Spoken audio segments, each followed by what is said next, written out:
Welcome to Teflon Combat Sports and Fitness. I'm Teflon Sean. UFC 319 is coming up this Saturday, August 19th. Dricus du Plessis will defend his middleweight title against Khamzat Chimaev.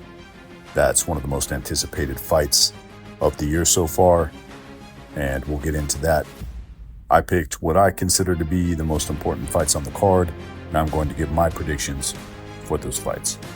I'm going to try to keep this video pretty short, so I'm going to get through these pretty quick. I will save the longest explanations for the most important fights. Okay, so Bryan Battle versus Nursultan Ruzibaev. Both of these guys previously fought at 170. This fight will be held at 185. Ruzibaev has been at 185 longer. He's a bigger guy. He comes forward. He's a pretty accurate striker, and he does have some pretty good pop in his hands. So I'm going to go with Nursultan Ruzibaev to win that fight. Moving on to Edson Barbosa versus Drakkar Klose. This was a tough one for me to pick. If it was a few years ago, I would probably pick Edson Barbosa. However, I feel like Edson Barbosa's drop-off has been pretty evident. He's known as a very dynamic striker, but we haven't really seen a lot of that in his past few performances. A lot of people cite his last fight with Lerone Murphy as some sort of return to form, but I completely disagree with that. Although it was an entertaining fight, it was more of a one-sided domination by Murphy than anything else. This is a tough fight for me to pick, but I think that I'm going to go with Drakkar Klose. Moving on to Chase Hooper versus Alexander Hernandez. This is a bit of a step up for Chase Hooper. Honestly, I look for him to dominate Alexander Hernandez.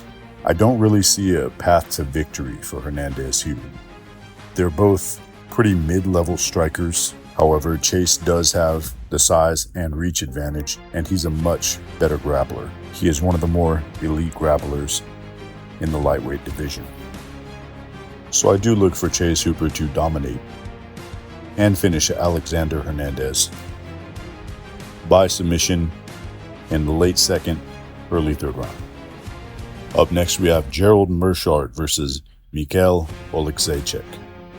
This is another tough one for me to pick. On one hand, you have Gerald Meerschaert with decent grappling and terrible striking. And then you have Oleksiejczuk, who has pretty mid grappling, but much better striking. I'm going to pick Oleksiejczuk here, but I'm not very confident in that choice. It really could go either way. Moving on to Bobby Green, or King Green, versus Diego Ferreira. I'm going to pick Diego Ferreira here. Bobby Green has looked terrible in his last few fights, and Diego is a tough kid. I think he wins this fight pretty easily. So I'm going with Diego Ferreira by submission. Moving on to Tim Elliott versus Kai Asakura.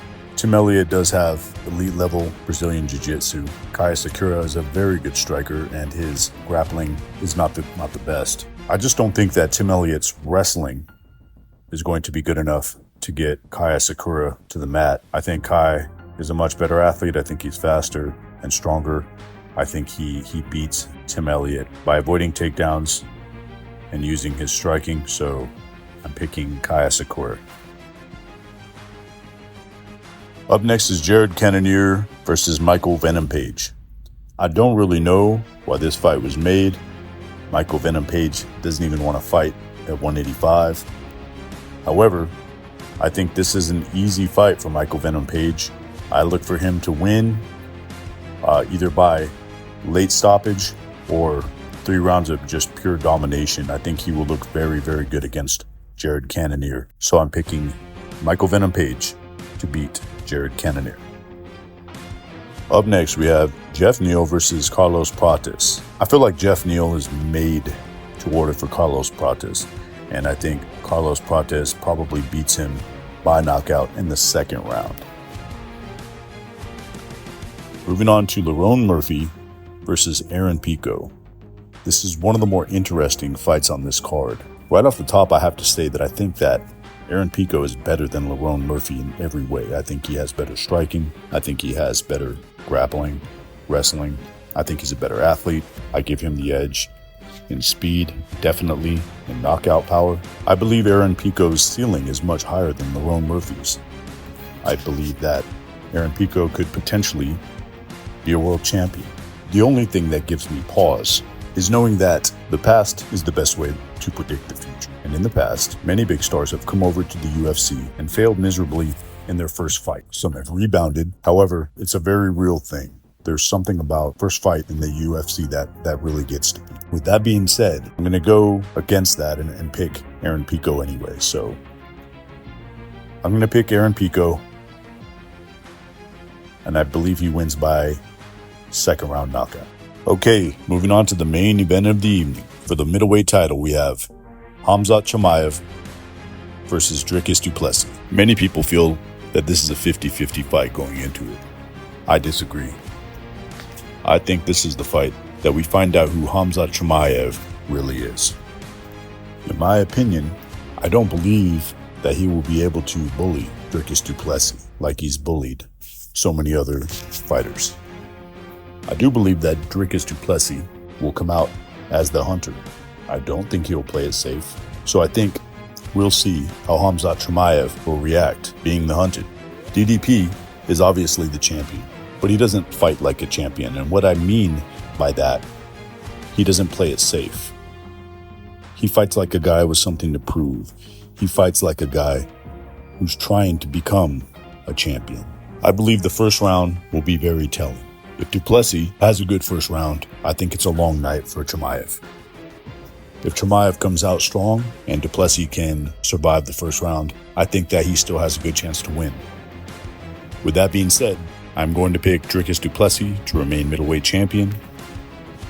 And I do believe that this win will put him in the conversation for the best middleweight ever. So, those are my picks, guys. Please like and comment. Let me know what you guys think. Tell me I'm a genius.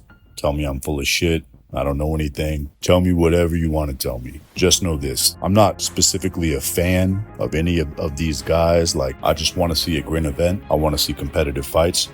And I want to see MMA win. I'm a fan of this sport and combat sports in general. So when I give my picks, there are no emotions involved. It's just based on what I've seen in previous performances by these athletes. With that being said, thank you guys very much for listening. Please like, please subscribe. That's all I have for now, but stay tuned because you'll be hearing from me very soon. Thank you and God bless.